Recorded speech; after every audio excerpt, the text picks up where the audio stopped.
How's everybody doing? It's so nice to see everyone. I'm absolutely positively excited to be with you, to be with your families, to be with your children, for those who brought their children, and even the little ones who come in. I've worked with a lot of rare disease groups during my time doing advocacy work. And just the amount of passion I see in such a relatively small but powerful group makes my job absolutely so much easier than if I was working at a multi-million-dollar nonprofit with hundreds of thousands of volunteers. I will take this army of individuals any day over that. So everyone should be excited and encouraged for what we're doing here and what you do throughout the entire year. As Kelly said, my name is Dr. Blair Kiser. I'm NephCure's Director of Government Relations and Advocacy. That is a very fancy way of saying that I am the person that NephCure has to go talk to your elected representatives, to open doors, to pave the way for you all to come in, tell your stories, and make the hard sell and get things accomplished for rare kidney disease. And one of the highlights of what we have here at NephCure is what we call our NephCure Action Network. I'm going to refer to it as NCAN from this point forward because it's a lot to say. And NCAN really has one specific goal, and that's to save kidneys and save lives through lasting legislative change. And the NCAN network is basically made up of NephCure patients, NephCure parents, friends of rare kidney disease patients, and other volunteers who are just interested in rare kidney disease research.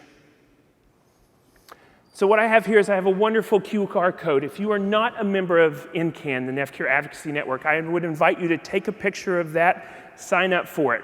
I promise I'm not going to sell your email, I'm not going to sell your phone number, but what you are going to get when you scan this and fill this out is you are going to get plugged in to where if we have something that's going on in Congress, if we have something that, if, for example, I get outreach from a congressional office or a Senate office from Florida or Ohio or North Carolina, and they say, Blair, I need someone to talk to us about rare kidney disease research, or we need someone to answer a question. I can go to this, and not only can I give you information, but I can go to you and I can say, hey, Kelly, we really need to talk. Diane DeGette from Colorado really wants to talk about rare kidney disease. Can we talk to you as a parent? Can we talk to you as a patient advocate? Can we talk to Macy? And so it's really a two-way exchange of information that builds NephCure's power and our ability to really affect fundamental change on a government level that lasts a lifetime. So we're currently sitting in NCAN with over 300 members. We put out an invitation to join with the launch of our bill, which we'll talk about momentarily, just 2 weeks ago. And we've seen over 125% growth in the NCAN network and the number of contacts. I have no doubt that we can add 100 to 200 more people to that by the end of this summer. So please, sign up, share it with your friends, share it with your family, share it with your church, your faith communities that aren't here now. Every single name counts, and every single person on this list gives power to what we're trying to do here. And as I say here, it's the best way to get involved. It's the easiest and it's the most complicated way to get involved. It's anything from getting an email and being informed, and for the first time, some people learning the names of their Congress folks, learning the names of their senators. That can go all the way up to being a leader within NCAN, helping with things, coming to our Hill Day, which I know several folks have approached me about. When are the NephCure Capitol Hill Days coming back? And I have exciting news to share later on in the presentation. And it is the perfect time to join because we do have big things on the horizon. And not only do we have big things on the horizon, we're accomplishing big things. And this is what I really want to hit, and I want to talk about the new era for rare kidney disease care and treatment. And the shining achievement currently for that is the bill that Kelly talked about. And this bill really started out, and it really started to form several years ago when NephCure families and patients did Hill Days, when they came to the Hill, when they talked to their representatives. These are old pictures, and some of these kids, I've seen them in pictures, putting this together all week, and now I see them big and tall, and as a parent, it makes me all giggly inside. So these are the folks that went to the Hill several years ago and started the root of this. These are the folks that have been making calls, that have been outreaching, that have been writing op-eds in newspapers, that have been sharing Facebook and tweet statuses. and it's come to fruition, and we've kicked the first door open. And what we see here on the right is the fruition, is the fruit of our labor, and it's HR House Resolution 7506. And it is the new era for Preventing End-Stage Kidney Disease Act. This is the first step that's going to kick off this new era, that's going to not only bring attention to this bill with our members of Congress and with our senators, and it's not only going to bring attention to rare kidney disease, in the halls of Congress, it's going to be researchers are going to have access to funding. Your community doctors are going to have access and treatment and programs to learn about rare kidney disease so that they know about it. And we're going to go through this bill very quickly. I would invite anybody, if this is interesting, if this is fun, if you want to learn more, at the end, my contact information will be there. Call me, email me. Let's set up a time to talk. My job is to talk and help you. Let's sit and walk through it. It's a 12-page PDF. We can sit through it together. I'm going to be coming around to regional communities over the next few months to talk about this and plug in our regional communities. We're going to be hosting trainings and webinars with our pharma partners, those in the room and those who aren't in the room. We're going to be meeting with physicians who are plugged into NephCure and rare kidney disease care, getting them on board so we can present a united front and push this down the road. And I do want to thank our two co-sponsors, which a co-sponsor is when you introduce a piece of legislation into Congress. They are the two representatives or the two senators, hopefully one from each party, that really are in charge and are shepherding this through. And we're really lucky to have Florida's own Gus Bilirakis on this bill and North Carolina's own G.K. Butterfield. They are also co-chairs of the Rare Disease Caucus in the House. So they are plugged in, and these are the folks to be leading the charge on this specific piece of legislation. So really, when we break it down, there's about 5 pieces of this legislation. I'm just going to hit the highlights on this and just tell you about a little bit. And again, let's learn more over the coming months together. And we're going to, in this legislation, we're going to establish, for the first time ever, a Center on Rare Disease Research at the NIH. I know most of you know what the NIH is, but for some who don't, for some who there's first time hearing this acronym, it stands for the National Institutes of Health. It is the preeminent research organization in the world. Everything from the technology that makes up your cell phone to the technology and the basis of new treatments, the basic science, clinical research, translational research comes from the NIH. And for the first time ever, we're going to have a center at the NIDDK, which is the National Institute on Diabetes, Digestive Diseases, and Kidney Diseases. And we're going to have this rare disease center. And not only are we going to have this rare disease center, but with that, we're going to have $4 million, if this bill passes, $4 million per year over the next 5 years to set this up, to get this going, to start outreaching to the research and the pharmaceutical community, to start getting these new treatments down that we've been waiting so long for as a community. Another great thing that this is going to do, and we are going to really dig into understanding rare kidney disease and the progression of rare kidney disease throughout the life. One thing I have noticed with all the wonderful questions that you all have been asking, from the plant-based doctor and the plant-based chef to when we have our clinical trial talks, is you ask questions about, well, what is this going to look like for my child in 5, 10 years? What is this going to look like for me in 20 years, 30 years when I'm older with these new treatments? And a lot of times the answer is like, well, we think we know this, but we don't know. This is going to be our way to start understanding that so we can understand how the various types of rare kidney disease progress throughout the life, and also how we can build better treatments to keep you functional, healthy, productive, longer and later into life. And as I talk to patients and as I talk to patient families, one thing that is continually brought up with me is this diagnostic odyssey that I hear so much about, of how long it takes from when the first symptoms present to when I go to a nephrologist. And then I cycle through, and my child cycles through several nephrologists to get to one who understands our disease and understands what we need to do to treat it. And in this bill, we've authorized $5 million each year for the next 5 years for the Department of Health and Human Services and the NIH to convene a study to understand how we can build and improve on diagnostic methods to get our patients to a diagnosis quicker, to a treatment faster, and again, save kidneys, and in the process, hopefully save some lives.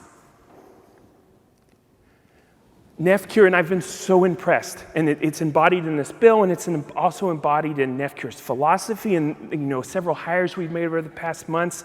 If you haven't met our wonderful Deja Ivy during this week, she is working on our healthcare equity and inclusion initiatives that NephCure is doing, and it's an incredibly important thing, and we've really tried to address this in this bill, and we've done it through, we really want to understand how we can slow the progression of rare kidney disease and how we can treat rare kidney disease in certain populations. And one population that we're really focused on, in my work and in this bill, prior to this, I worked with sickle cell disease patients. And so this is near and dear to my heart, is communities of color.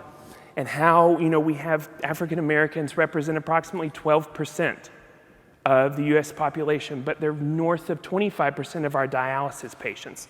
What's going on there? What certain lifestyle and risk factors is this population experiencing? How can we get them to a doctor that understands their disease, but a doctor that they can build a trusting relationship with and break down those, systemic barriers of trusting the healthcare profession? Because it doesn't matter if we have the doctors with the knowledge. If you're patient, and everybody in this room can understand this, I think, if you do not trust the physician that's sitting across this table from you, no matter how smart or intelligent he is, if you do not trust him with your life and your child's life, we might as well just walk out of the room, because nothing's going to get done. And so that's what we're really trying to do with this specific section of the bill. Another thing we really want to do, and we're really excited about, is we want to create a community of color service program. And this is going to basically be postgraduate training for public health workers with your Masters of Public Health, or physicians, so they can who are going into the field of nephrology, so they can really understand how do we address and treat kidney disease in our communities of color or in our other marginalized groups. We have a few of and I'm so excited to see our folks from New Life in Atlanta and our community partners that are here for the first time. I'm so excited to grow and work with everybody to grow these community relationships, because quite frankly, healthcare in the community, reaching folks where they're at, addressing the systemic barriers in the community that prevent them from accessing care is a priority here for myself, and I think everybody here at NephCure. And what we're going to do is, through this bill, if it passes over the 5 years, it would be $2 million each year to go to state and local health agencies, groups of faith, money, grant funding, so they can understand their community, look at the specific challenges that affect their community, and figure out how we can deliver safe, effective, and lifelong rare kidney disease care to these individuals that, quite frankly, aren't being served right now. And I know everybody's going to be excited about what I'm about to say next, because, and we're going to talk about this a little bit later, and when we sort of work on building our message and how do we talk about our lived experience, is we're really going to, through this bill, it'll authorize $800,000 a year for the next 5 years to create a primary care provider training grant program to help your primary care physicians, your community doctors, your nurse practitioners, your nurses, and it's going to help them, educate them about rare kidney disease. How do we accelerate the diagnosis of rare kidney disease, improve treatment, and strengthen the primary care workforce? And quite frankly, I think this boils down into fixing a problem that I've heard time and time again and has been crystallized during my time here listening. It's going to our goal is to get rid of that blank face that your primary care provider gives you when he says there's something wrong with your kidneys. We want to cut that out. And also to my parent, I'm the child of a daughter of a 4-year-old with a rare disease. So I know what it's like to have to be Dr. Mom or Dr. Dad and go to the best and worst invention of the world, Dr. Google, at 2 o'clock in the morning to try to figure this out. So then I have to go educate a primary care provider and convince them that I'm not crazy and send me to somewhere who knows what I'm doing. And so with this, we're getting rid of those blank faces, and we're hopefully going to let parents be parents again and not have to be, like I said, Dr. Mom, Dr. Dad, and get rid of Dr. Google. The last two things, and we'll blow through this very quickly, and Josh alluded to this a little bit in his talks earlier throughout the week, is we're going to make sure that there's medical expertise rare disease, rare kidney medical expertise on pharmacy and therapeutic committees for Medicare coverage, so that when a new drug comes out, when an old drug it gets repurposed to treat rare kidney disease, we have folks from the community doing the research who know our patients, who know our patient families, and quite frankly, give a damn, helping to make these decisions and get you all, your families, your friends, everyone, the coverage they need for life-saving treatments.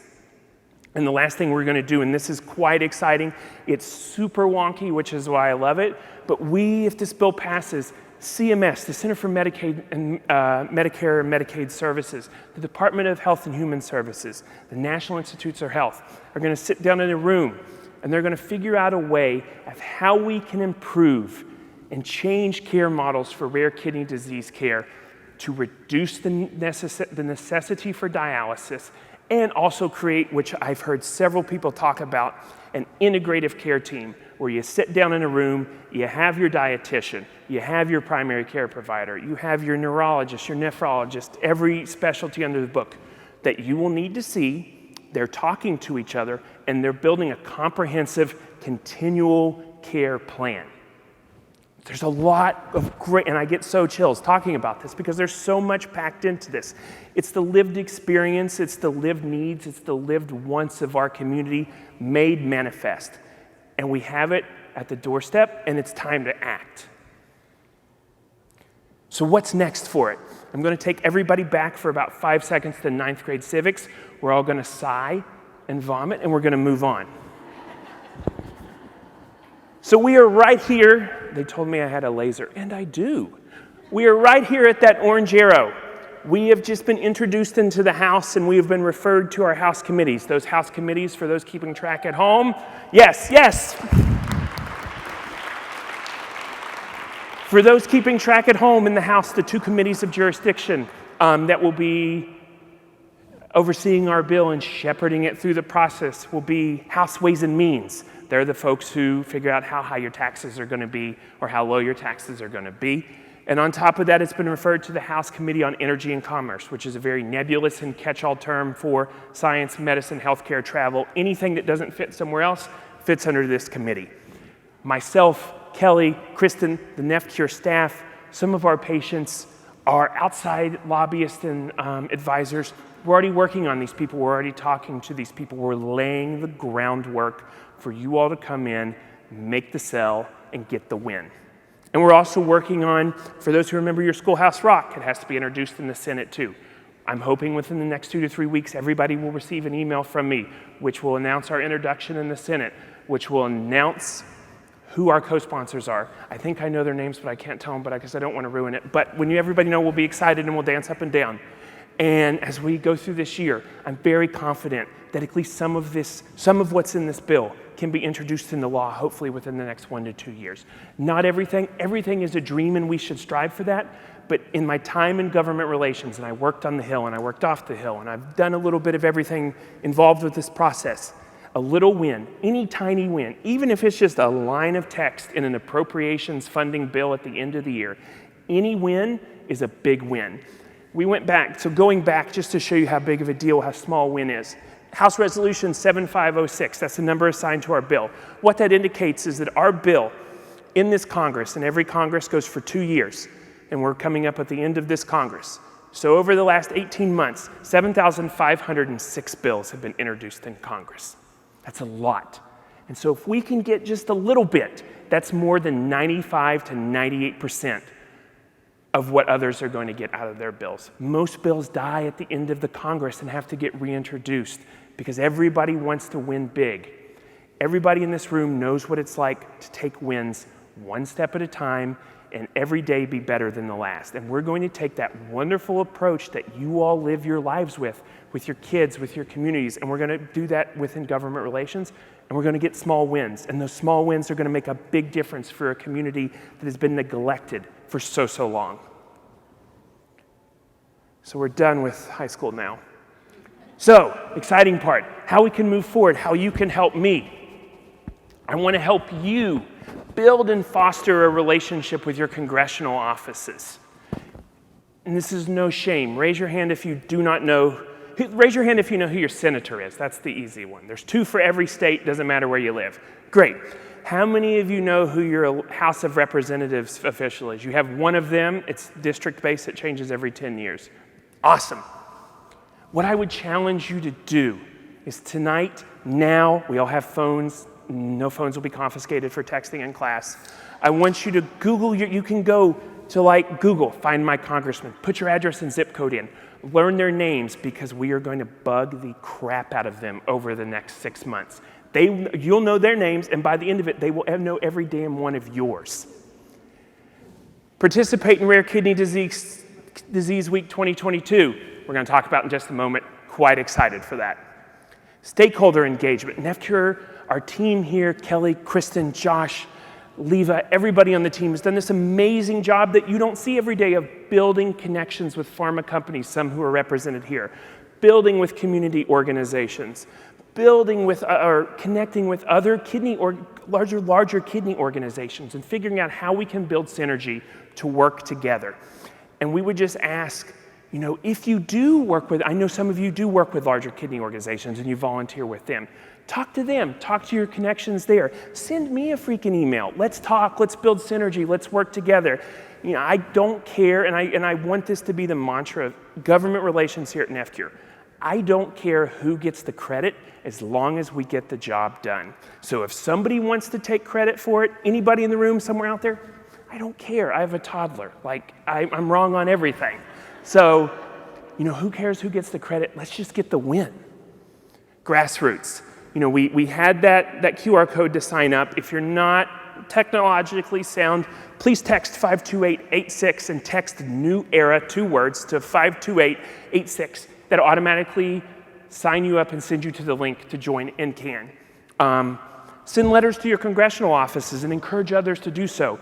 We're going to have trainings throughout this year to teach you how to do that, to make you comfortable with that. Again, they are going to know every single one of your names, your mom, your dad, your children, and they're going to know your stories. And if not, I'll quit and go home, because that's the only way forward for this community. Please, if you don't, follow NephCure on all your social media channels. NephCure, we release a lot of things, and that, you know, retweeting those, doing the Facebooks. We just had a Facebook Live a few weeks ago about the New Era bill, sharing that, getting it out, because, you know, as a former congressional staffer, when an issue would come to me, my first thing my boss would say to me is like, well, what's the chatter? How many emails? How many letters? Are people talking about this on our Facebook? Are people tweeting us about this? And if I can say yes to every one of those, then I'm going to get that man or woman or non-binary person to pay attention to our issue. And that staffer is going to pay attention to our issue. So please share. We'll also be sending out toolkits over the next couple months to years, as long as I have the great pleasure of being with you, to, you know, you all can build tweets. We'll give you the outline. We'll give you the pretty pictures. We'll give you the sexy infographics. And you do the work, and you do the work organically to build that organic network. The last one, and this is for my folks who are really feeling fancy and really feeling themselves, is, you know, let me work with you to draft opinion articles, to draft individual letters to your representatives or to your local paper. We had a NephCure NCAN member in the last 2 weeks who wrote and pitched the New Era bill to a very small, you know, well-read within the circle of Florida news site. And we got to talk about it in the news. And the Bill Arrakis office got to brag about being a co-sponsor of this bill. And politicians love to take credit for stuff they didn't do. And we want to let them take credit for that because it gets us the win. And so please, my email is going to be at the end of this. Reach out to me. Let's talk. I want to know you. I want to know your stories so that I can take you to them and you can get the win and we all go home happy. Okay, this is what I'm excited about. For those who have asked me, when's Hill Day? How come we didn't do a Hill Day in February? Here's your answer. National Rare Kidney Disease Week 2022, July 18th through the 22nd. Tentatively, we're going to try to do mostly online, especially for the Hill Day.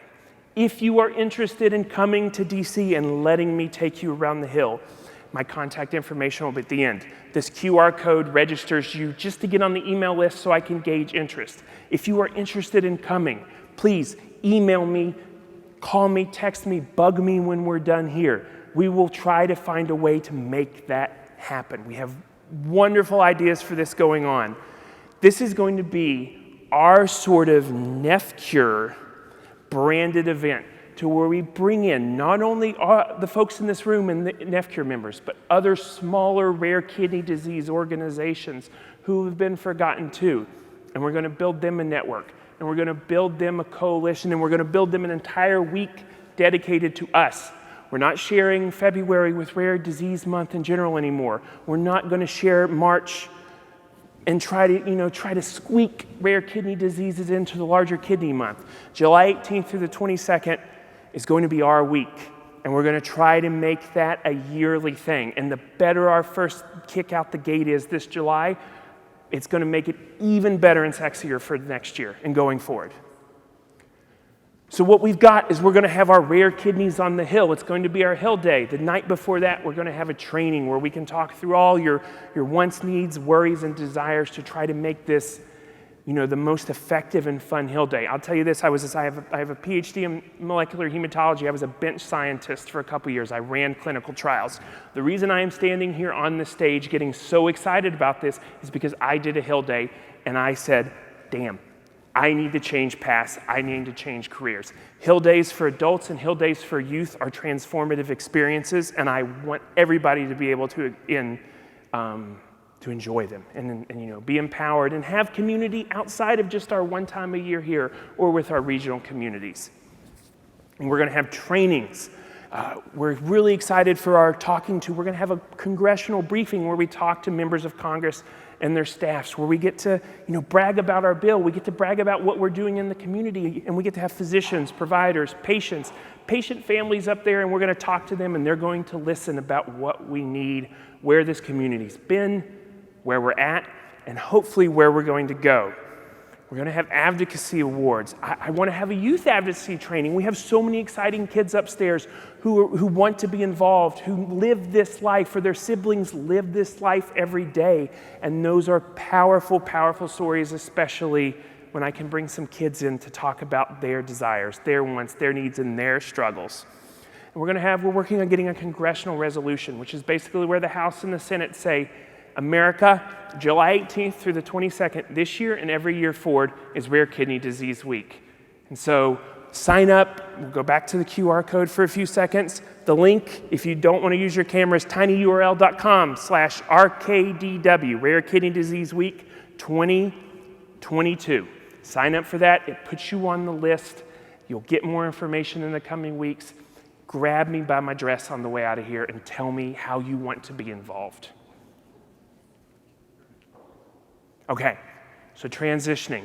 This is a little preview of what we're going to get, after my talk and sort of what government relations and advocacy is going to be working on each and every one of you with over the coming weeks and months. And it's a program I've developed, in a previous life, and it's called Taking Back Your Narrative.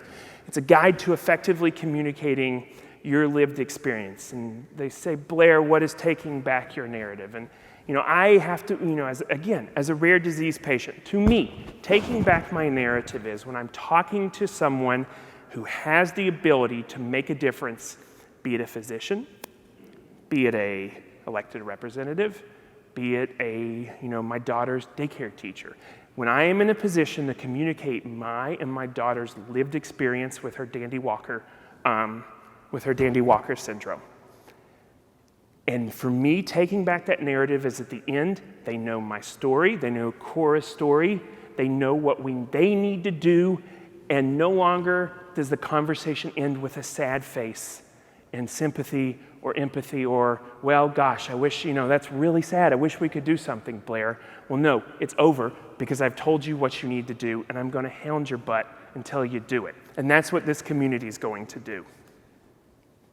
So really it boils down to what is the power of a positive in-person interaction? And we'll make a little asterisk for Zoom because nobody wanted to die of COVID over the last couple of years. So we have data. I love data. I'm a scientist. So they asked, a couple years ago, they went around the members of Congress and they went around the members of Congress's staff. And they said, how much influence do the following advocacy strategies impact the office's ultimate decision? And I can tell you as someone who has sat in the room with senators, who has sat in the room with senior people in the House of Representatives, this is how decisions get made, and this is what weighs. So we have several things. I'm going to send the slides out. This chart is small. You can look at it at your own leisure. But down here, so in the dark blue, has some positive influence. The green, the lime green, a lot of positive influence. Visit from a lobbyist, visit from Dr. Blair. 83%, some positive influence. I think I'm a nice lady. People want to talk to me. But down here, only 10% have a lot of positive influence. And so we work our way up. And here we go. Number one at the top.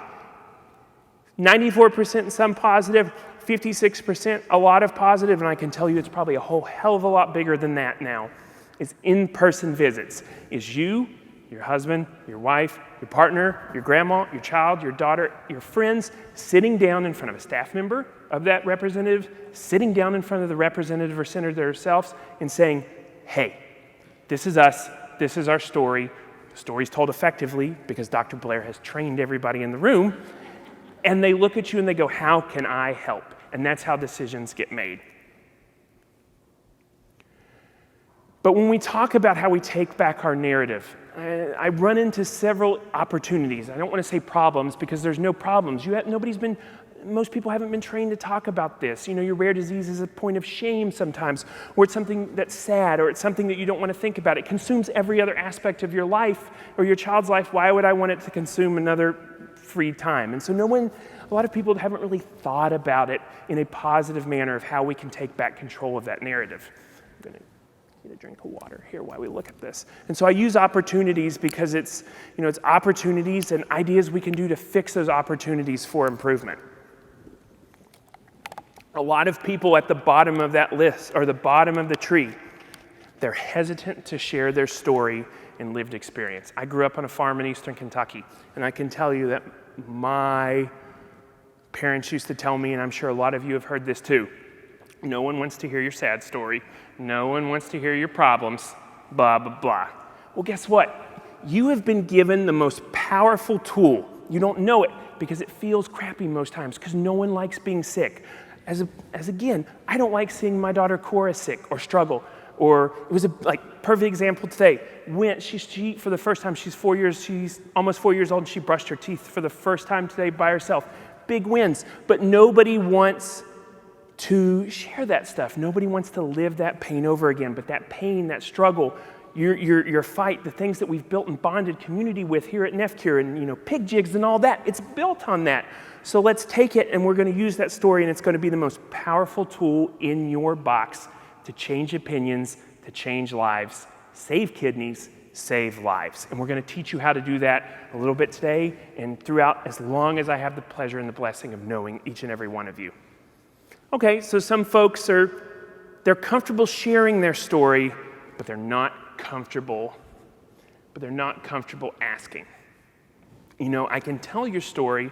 I'm good at, I understand that it has value, but I hate to ask for stuff. People feel burdened. People feel like, oh, I don't want to be a bother. They're your elected representatives. They're there to represent you. My job is to be a bother to them, and we will harass them. I want to give a perfect example of sort of like these two things combined. But before I do that, the last one, this is a repeat. This is a mistype, excuse me. This got retyped last night at 11 o'clock. Some folks are comfortable asking, but they don't know how to follow up. Following up is the most important thing we can do. So when we're building an ask, and we're going to work, I'm going to take a volunteer up here in a few minutes, and we're going to have fun with it. When you're building an ask, you've told your story, we've retaken our narrative, we've talked about our pains, our struggles, our triumphs, our treasures, and we're ending with what we need. What's our ask? What do I need you to go do? And I have a funny cartoon to illustrate that. And when we've made the ask, we've accomplished it, we feel empowered, we've gone home from the hill day, you've pressed send on your button. What's my follow-up? Is it just like tossing it into the ether and letting it go? No, we're going to reflect on what happened. We're going to think about what happened, and we're going to follow up with the same ask, and we're going to keep asking, and we're going to keep pressuring until we get what we want. Great. So the cartoon says, in conclusion, all you need is love. Well, love's great, but what you need is a really good ask. And I'm going to teach you now, today, and again, as long as I have the pleasure of being here with you throughout this job, to teach you how to make a good ask. I want to talk about a patient mother that I experienced when I worked in the office of Senator Sherrod Brown, who impacts my life to this day. It's one of the reasons why I'm standing up here, and it's one of the reasons why things get done in the power of patient and parent advocacy in Washington. I won't share her name, but she was a patient mom from Ohio. Her children had a P53 tumor suppressor mutation. They found out later in life that it was genetic, and she had passed it on to all 5 of her children. I came into this wonderful individual came into my life after she had just lost her 5th child, all before the age of 17, from cancer. And she's sitting in this room with me, and she's sitting with the senator, and she's sitting with me, and we're thinking, this freaking sucks. What can we do? And when we started talking and we started saying, okay, she's in our office, she's sharing her pain. She has cried on her lap, my lap, and I've gone home and cried. And to this day, I still keep her name and her business card and a picture of her family in my wallet to remind me of what I do. That is the power of the impact that you can have on people. And because we worked with her as her Senate office, we helped her figure out, we developed the asks, we developed the talk, and then she was able to pitch. And she joined an NIH parent research committee, where she was on committees helping to decide funding or helping to decide how clinical trials were designed. She was involved. She came to DC after she lost all 5 of her children. She continued to coming to DC every month. She would stop by my office. She would see the senator. She would go to the NIH, and she carried on her children's struggle every single day. And it made a difference, because I have a piece of legislation sitting on my computer that am going to love to share in the next couple months, of sort of a continuation of her life's work and how it just fits so perfectly into what we're doing here to talk about how we can increase clinical trials for rare kidney disease, how we can increase the diversity in rare kidney disease trials. And something that is a problem that we'll talk about later on as we go down the road together is I see a lot of teenagers up here at the summit, and the clinical trial, not only availability, but participation rate for teenagers is abysmal. And we're going to do something to get teenagers involved with clinical trial programs. More on that to come in the coming months. But what makes a good ask? What builds that groundswell to where we go from very bad, quite frankly, shitty situation to something actionable? And a good ask is direct, it's specific, and we know why and what we're asking for. So the cartoon is make me a sandwich, and the stick figure says what? Make it yourself, which is the response that you will get if you go into a congressional office or you go into your physician's office unprepared, unthought through, without a clear strategy in mind. They will say, you're an able-bodied person, you have Dr. Google, you've gotten this far, you can get as far down the road. And then you say, person, you make me the sandwich. They're direct, you know what you're asking for. You know what you're asking for? Okay, I'll do it. And 90% of the time, if you come into a situation, you've set them up emotionally, you've walked them through this story, you've empowered them through your triumphs, your bad days, your good days, and you follow up with an ask. People love to be told what to do and how to help you. And we, as a team, as a NephCure family, are going to build these asks together so that when we walk into congressional offices, we are proud of where we've been, we're proud of where we're going, and we're going to tell them where we're going and why they're coming with us. Okay, so I would love to walk through an example of this. This is a sort of a workshop scenario, but before I talk about that, so everybody can work up their nerves for a few minutes to hop up here, I want to talk about sort of like escalating advocacy and what happens when, what happens when our phone calls don't work, what happens when us visiting in offices don't work. And, we have a perfect example of this. I'm a member of the LGBTQ community. In the 1980s, a lot of my brothers and sisters who aren't with us anymore were dying of a disease called AIDS and HIV. And for a long time, people wanted to ignore HIV, and people who I stand on their shoulders, I'm able to stand here today because I stand on their shoulders. They saw our community in crisis, and they begged and they pleaded, and they had the good ask, and they had the good data, and they begged and they went and they said, and they were ignored. And then they started to act up, and that was the 80s and the 90s and the AIDS quilt, and they fought, and they got creative in their advocacy, which we can all be creative in a positive way with our advocacy. And because of my brothers and sisters who fought and who are not here today, AIDS, HIV is not a death sentence. People live a long life, and that is my dream for this community, that we can sit here on the cusp of this new era, and in 20 years when our kids are here and our grandkids are in the Youth Summit, we can talk about when, hey, remember when dialysis was the only thing? Remember how terrible high-dose steroids were? Damn, I'm glad that's not the case anymore. We're standing on it, and let's be the people that our children stand on our shoulders so they never have to look back and they never have to beg again for attention, for money, for resources, for engagement. And we're gonna all get there together. It'll be uncomfortable, it won't be fun some days, but I promise you we will get there if we all work together and keep the goal in mind. So with that, who wants to come up here and sit, and we'll talk through this for 3 minutes? Yes, quick hand up.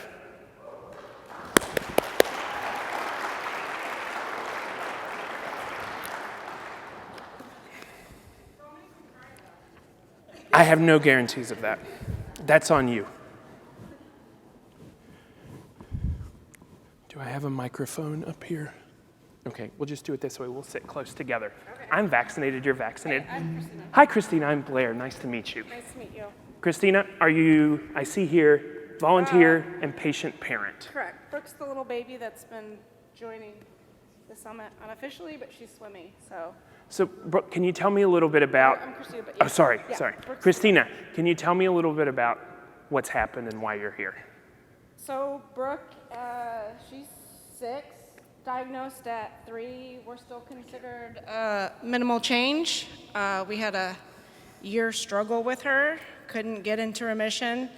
Finally, after changing doctors, we were able to get on a different path, start different medication, still relapse after relapse, and then we did Retux 2 years ago, got 2 years of remission, and it's been a great 2 years with that stability. What is Retux? It's a medication that they infuse. It's over, 2 weeks or something like that. You do 1 round. 2 weeks later, it's to suppress your immune system, to wipe out all your B cells. And in Brooke's case, it's been able to keep her stable and in remission and not have to deal with, obviously, this disease on a daily basis other than medication. Okay, we're gonna pause there for a second with Christina. She did something that I didn't even have to tell her to do because she's amazingly gifted, and can we all give her a round of applause for coming up here? Christina took my question about what is Retux, and I know what rituximab is, but I'm a congressional staffer, I'm sitting across the desk, I don't know what it is. And she took my question, and she answered it in a simple, accessible manner, but not only did she that, but she drove home the fact that the rituximab made a differential, manageable, impactful improvement in her daughter's life. And that's what they want to hear. Break it down, make it simple, and she did a wonderful job of telling that. And so what I would say is, and we've talked and we've built this relationship sitting across the desk for 30 or 40 seconds, and my question as a staffer, as an elected official would be to you, like, what can I do to help your daughter live better days? Well, this is new for me with the... You're doing great. You're part of this role, which you're teaching us. What I would like to see, I would like these kids, sorry. No, it's perfectly fine. We'll take a second. Yeah. I would like these kids to get this organization bigger, a bigger voice, and I would like them to help us find a cure instead of, oh, it's kidneys. There's a lot of supportive care. The community, people that don't deal with kidneys, seem to think transplant is a cure. Isn't that a cure? Or isn't 10 medications a cure? I would like to know more of what we could do, and your talk kind of resonated with me. And I'd like to help, but I don't know where to start. So, yeah. Thank you so much. Yeah. You can sit down. Can I give you a hug? Yeah, sorry. No, you can run